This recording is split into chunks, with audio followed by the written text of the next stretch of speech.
کہ ایمان، صبر، امید اور حکمت رہنمائی کا اصل اور عملی طریقہ ہے۔ اندھیرے میں اجالے کی خبر دیتے ہیں، اندھیرے میں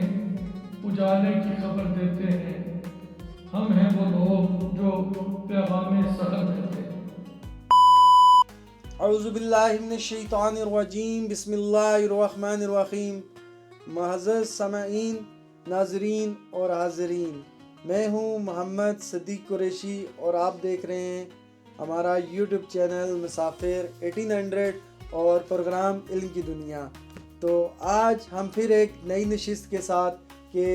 مایوسی کے اندھیروں میں آقا دو جہان صلی اللہ علیہ وسلم نے کیسے روشنی کی امید دی یا روشنی بن کے آئے جنہوں نے ان اندھیروں کو اجالوں میں بدل دیا۔ تو اس موضوع کے اوپر ہمارے سوالات ہوں گے اور جوابات ہم حاصل کریں گے، جیسے کہ خلیفہ صاحبزادہ محمد فیاض الحسن رضوی صاحب سے، اور اس کے ساتھ حسب معمول آج ہماری دوسری نشست میں تشریف فرما ہیں ہمارے ساتھ محمد رضوی صاحب، جو کہ نعت رسول مقبول صلی اللہ علیہ وسلم پیش کریں گے، اور تلاوت کلام پاک کی ہم ان کو دعوت دیتے ہیں کہ وہ تلاوت کلام پاک کریں، اور ہم باقاعدہ اپنے پروگرام کا آغاز کرتے ہیں انشاءاللہ۔ اعوذ باللہ من الشیطان الرجیم، بسم اللہ الرحمن الرحیم،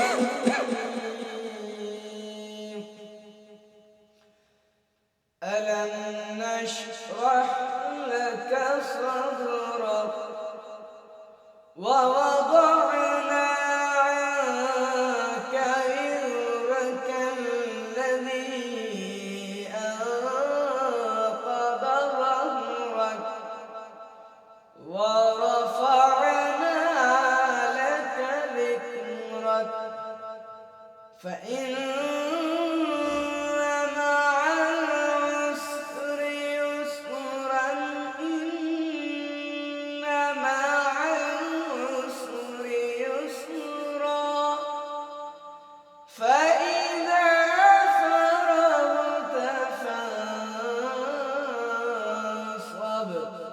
وَإِلَى رَبِّكَ فَارْغَب، صدق اللہ العظیم۔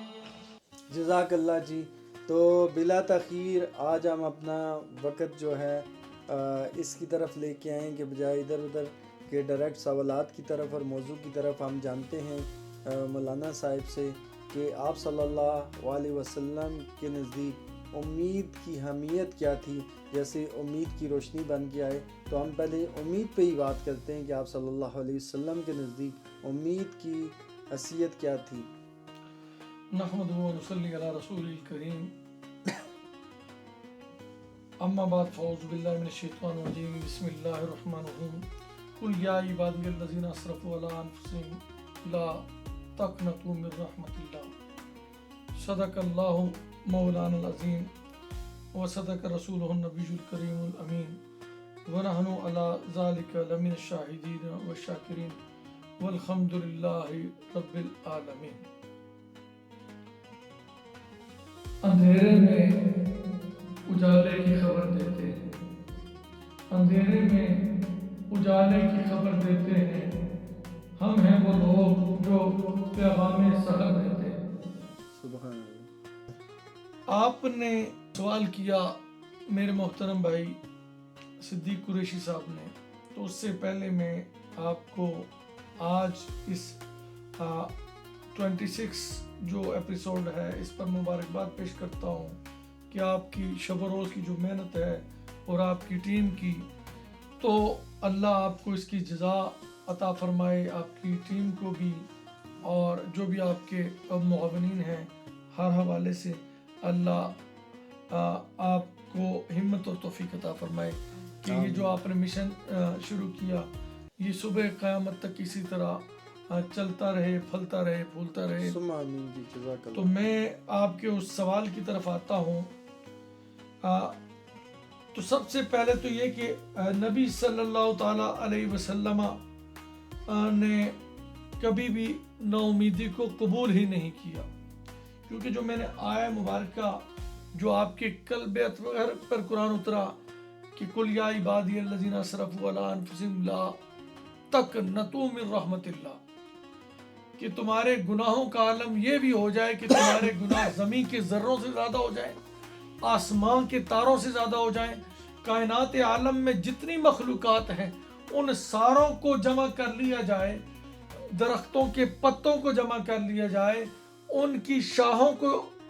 کاؤنٹ کر لیا جائے، فرمایا تمہارے گناہوں کی اتنی کثرت ہو جائے تو امید کا دامن کبھی نہ چھوڑنا، میری رحمت سے کبھی مایوس نہ ہونا۔ تو پھر آپ کی ذات تو بعد از خدا بزرگ تو ہی، قصہ مختصر، آپ نے ساری زندگی کے اندر آپ علیہ السلام نے امید کا جو دامن تھا، رب سے جو تعلق تھا، اس میں کبھی کوئی کمزوری نہیں آئی۔ تو نبی علیہ السلام کے نزدیک جو تصور تھا کہ اللہ کی رحمت اور مدد ہمیشہ ممکن ہے، جیسے کہ قرآن کریم کی میں نے آیہ مبارکہ پڑھی، تو چاہیے حالات کتنے ہی مشکل کیوں نہ ہوں، خلاصہ کلام یہ ہے کہ نا امیدی نہیں، ایمان اور دعا کے ساتھ اور اللہ پر توکل کے ساتھ امید رکھنا ہی اصل اصول ہے۔ جزاک اللہ جی، بہت بہت شکریہ آپ کا۔ تو اسی کے ساتھ ہم مولانا صاحب سے ایک اور سوال لیے چلتے ہیں کہ مولانا صاحب ہمیں تھوڑا سا مزید ہمیں آپ یہ بتائیں کہ حضور پاک صلی اللہ علیہ وسلم کا جو رویہ تھا وہ کیسا تھا جب وہ صبر کی مطلب امید کرتے تھے اور صبر کرتے تھے، اس وقت ان کا کیا رویہ ہوتا تھا؟ دیکھیں نبی صلی اللہ علیہ وسلم کی امید نے ہی ہر تاریک لمحے کو روشن کر دیا تھا۔ تو جو آپ کا دوسرا سوال ہے کہ ان مشکل حالات میں نبی صلی اللہ علیہ وسلم کا رویہ کیسا تھا، تو مشکل حالات میں بھی ان کی ایمان اور اعتماد نے دوسروں کے لیے روشنی پیدا کی۔ مشکل حالات میں نبی صلی اللہ علیہ وسلم کا رویہ صبر، حکمت، امید اور مثبت رہنمائی پر مبنی تھا۔ غصہ یا بے صبری سے آپ نے گریز کیا، رحم دلی اور نرم دلی کے ساتھ آپ نے فیصلے کیے، اللہ پر آپ نے مکمل بھروسہ کیا اور دعا کی، لوگوں کو ہمت اور حوصلہ دینا۔ اور خلاصہ کلام یہ ہے کہ مشکل حالات میں بھی نبی علیہ السلام نے صبر، رحم دلی اور حکمت والے آپ اس وقت بھی رہنما تھے۔ جزاک اللہ جی، جیسے اس کا مفہوم ہم کلوز اپ کرتے ہیں کہ جیسے ایک مکمل اعتماد کے ساتھ اور ایمان اور توکل کی قوت کے ساتھ وہ قائم رہے اور امید کے ساتھ، تو پھر اللہ نے انہیں ضرور کامیابی عطا فرمائی۔ ان اصولوں سے ہمیں یہی سبق ملتا ہے۔ اور اس کے بعد ہم آج کے آخری سوال کی طرف چلتے ہیں کہ آج اگر اس دنیا میں ہمیں ان کی رہنمائی کیسے اپنانی چاہیے یا کس طرح ہم ان کے رہنمائی کے اصول اپنا کے کامیاب ہو سکتے ہیں، اس پہ مطلب خلاصہ تھوڑا سا مختصر اس کا یہی ہے کہ آج ہمیں نبی صلی اللہ علیہ وسلم کی جو رہنمائی ہے اس سے اپنے دل کو مضبوط کرنا چاہیے، صبر اختیار کرنا چاہیے، امید رکھنی چاہیے، حکمت اور نرمی سے عمل کرنے میں عمل میں حکمت کو رکھ کر عمل کرنا چاہیے۔ خلاصہ یہی ہے اس کا مختصراً کہ ایمان، صبر، امید اور حکمت رہنمائی کا اصل اور عملی طریقہ ہے۔ جزاک اللہ الخیر سر۔ تو آج کا کلوز اپ مفہوم یہی ہے کہ جیسے مولانا صاحب نے آپ کو تفصیل سے چیز بتائی، تو میرے نزدیک اگر آپ اس ساری چیز کو ایک توکل کی صورت میں پیش کر دیتے ہیں تو انشاءاللہ ہم نئی نشست کے ساتھ پھر سے حاضر ہوں گے۔ اور ابھی وقت قلیل ہونے کی وجہ سے میں دعوت دیتا ہوں صاحبزادہ محمد رضوی صاحب کو کہ وہ نعت رسول مقبول صلی اللہ علیہ وسلم پیش کریں۔ آپ سا دونوں جہاں میں نظر آیا ہی نہیں، سبحان اللہ، ماشاء اللہ، کیونکہ اللہ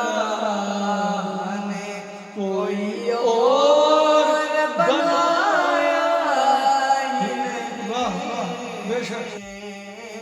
کیونکہ اللہ نے کوئی اور بنایا ہی نہیں آپ سا دونوں، اور آپ کی نعت ہی شہزاد کا سرمایہ ہے، آپ کی نعت ہی شہزاد کا سرمایہ ہے، اس نکمے نے تو کچھ اور کمایا ہی نہیں، اس نکمے نے تو کچھ اور کمایا ہی نہیں آپ سا دونوں جہاں میں نظر آیا ہی نہیں۔ صدق اللہ العظیم، جزاک اللہ الخیر۔ تو آج ہم اپنی جو ایپیسوڈ نمبر 26 ہے اس کے اختتام میں پہنچ چکے ہیں، اور آپ کو شاید جو ہماری سیریز کو مسلسل دیکھ رہے ہیں ان کو انتظار ہوگا کہ آج کے MCQs کا۔ تو آج کے MCQs میں جو پوچھے جانے والے ہیں ان میں امید کا تصور نبی صلی اللہ علیہ وسلم کے نزدیک کیا تھا، اور دوسرا جو MCQs ہے وہ ہے مشکل حالات میں نبی صلی اللہ علیہ وسلم کا رویہ کیسا تھا، اور پھر آج کا تیسرا اور آخری سوال ہے آج ہمیں ان کی رہنمائی کیسے اپنانی چاہیے۔ تو آپ ان سوالات کے جوابات دے کر اس کوئز میں انعامات کے حقدار ہو سکتے ہیں، اور کل کی سیریز دیکھنا نہ بھولیے، کیونکہ ہم کل بات کریں گے نبی صلی اللہ علیہ وسلم دشمنوں کے لیے بھی خیر خواہ، کہ نبی صلی اللہ علیہ وسلم دشمنوں کے لیے بھی خیر خواہ تھے، اور وہ کیسے تھے ان کے اوپر چند ہمارے سوالات بھی ہیں۔ تو ہمیں آپ دیکھتے رہیے۔ والسلام، محمد صدیق قریشی۔